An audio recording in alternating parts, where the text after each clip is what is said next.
Hello friends, I am Somnath Kundu. Welcome to my channel target next date. আজকে চলে এসেছি সোজা বিকাশ ভবনে স্পেশাল এডুকেশন টিচার সংক্রান্ত কিছু খবর নেওয়ার জন্য। আজকে কিন্তু আমি বিকাশ ভবনে এসে গেছিলাম আপনাদেরকে টাটকা খবর দেওয়ার জন্য। তো প্রথমে তো আজ এখানে আমি এখনো 3 ঘন্টা ধরে ওয়েট করে অনেক কষ্ট করে কিছু ইনফরমেশান কালেক্ট করেছি, যেটা আপনাদের সঙ্গে শেয়ার করব। প্রথমে চলে আসি প্রাইমারি স্পেশাল টিচার রিক্রুটমেন্টের বিষয়টি। কিছুদিন আগে একটি খবর গণমাধ্যমে বেরিয়েছিল এবং সেটি নিয়ে অনেক শোরগোল পড়েছিল, সেখানে অনেক কিছু বলা হয়েছিল। যাই হোক, আমার কাছে প্রচুর মেসেজ এবং প্রচুর ফোনও এসেছে যে এই বিষয়টা কি, বা আপনি কেন ভিডিও করছেন না, বা আপনি কেন ভিডিও বানান, এই বিষয়টা। কিন্তু আজকে আমি এখানে এসেছি আপনাদের জন্যই, সেই রিকোয়েস্টেই।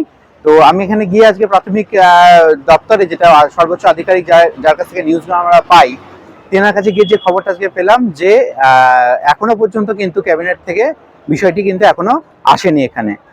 যদি এখানে আসার পর কি হবে, না আসার পর এখান থেকে আবার সেই ফিনান্স যাবে, ফিনান্স পাস হলে কিন্তু ফাইনাল গেজেট নোটিফিকেশন হবে। অতএব বিষয়টা আগে যেখানে ছিল কিন্তু সেইখানেই রয়েছে, হয়তো একটু এদিক ওদিক হয়েছে, কিন্তু বিশেষ কিছুই হয়নি। ওর জন্য আমি আপনাদেরকে অথেন্টিক নিউজ দেবো বলেই কিন্তু আজকে ভিডিওটা করছি, অনেক দিন পর ভিডিওটা করছি, কারণ এর আগে কিন্তু কোনো কিছুই আমার কাছে কোনো অথেন্টিক নিউজ ছিল না। ওর জন্য আমি আজকে সচক্ষে এখানে আসলাম, এখানে আধিকারিকদের সঙ্গে দীর্ঘ 3 ঘন্টা ওয়েট করে দীর্ঘক্ষণ কথা বললাম এবং যে অথেন্টিক নিউজটা আসছে সেটা আপনাদের কাছে তুলে ধরছি। প্রাইমারিতে তাহলে কি হচ্ছে না, প্রাইমারিতে খুব কিছু বিশেষ কিছু এগোয়নি এখনো পর্যন্ত। গেজেট নোটিফিকেশন কিছু হয়নি। গেজেট নোটিফিকেশন যদি না হয় তাহলে রিক্রুটমেন্ট প্রসেসও এগোবে না, এটা আপনারা সকলে ভালোভাবেই জানেন। তার মানে এটা হচ্ছে যে গেজেট নোটিফিকেশনটা হওয়ার পর কিন্তু রিক্রুটমেন্ট প্রসেস শুরু হবে। এখনো গেজেট এখানে আসেনি, সেটা আবার ফিনান্স যাবে, ফিনান্স থেকে সেটা অ্যাপ্রুভাল পাবে এবং তারপর সেটা ফাইনাল গেজেট নোটিফিকেশনটা কিন্তু হবে। এটা গেল প্রাইমারির কথা। এবার চলে আসে সেকেন্ডারি।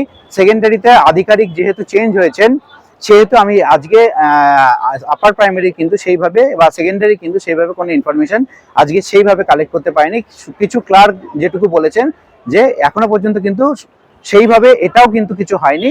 মেবি টেবিলের একটু এদিক ওদিক অবশ্যই হয়েছে, ঠিক আছে, কিন্তু বিশেষ কিছু হয়নি, ঠিক আছে। মানে অতএব যেখানে ছিল কিন্তু সেখান থেকে হয়তো 19 আর 20-এর পার্থক্য আপনারা বলতেই পারেন, কিন্তু বিশেষ কোনো ঘটনা কিন্তু ঘটেনি। আপার প্রাইমারির ক্ষেত্রে কিন্তু আমাদের আধিকারিক চেঞ্জ হয়েছে, অতএব এখন পর্যন্ত নতুন আধিকারিক এসেছেন, তার সঙ্গে তিনি আজকে ছুটিতে আছেন, অতএব তার সাথে আমার কথা হয়নি ডাইরেক্ট। ওর জন্য তথ্যও কিন্তু আমি প্রপারলি পাইনি, ওর জন্য কোনো প্রপারলি আপার প্রাইমারির ক্ষেত্রে কিন্তু কোনো প্রপারলি কিছু বলবো না। আর প্রাইমারিটা কিন্তু এখনো আসেনি, ক্যাবিনেট হবে, আবার ফিনান্স হবে, তারপর কিন্তু ফাইনাল অ্যাপ্রুভাল হবে, গেজেট নোটিফিকেশন হবে, ঠিক আছে। অবশ্যই আপনাদেরকে সকলকে রিকোয়েস্ট করবো এইরকম টাটকা এবং তাজা এবং প্রপার নিউজ পাওয়ার জন্য কিন্তু অবশ্যই আমার চ্যানেলটিকে লাইক, শেয়ার এবং সাবস্ক্রাইব করবেন। তার কারণ আমি আবার নেক্সট আসবো জানুয়ারি মাসে, সেখানে কিন্তু কি হচ্ছে না হচ্ছে সবার আগে পাওয়ার জন্য কিন্তু আপনাকে অবশ্যই লাইক, শেয়ার এবং সাবস্ক্রাইবটা করে দিতে হবে। সকলকে অসংখ্য ধন্যবাদ, নমস্কার।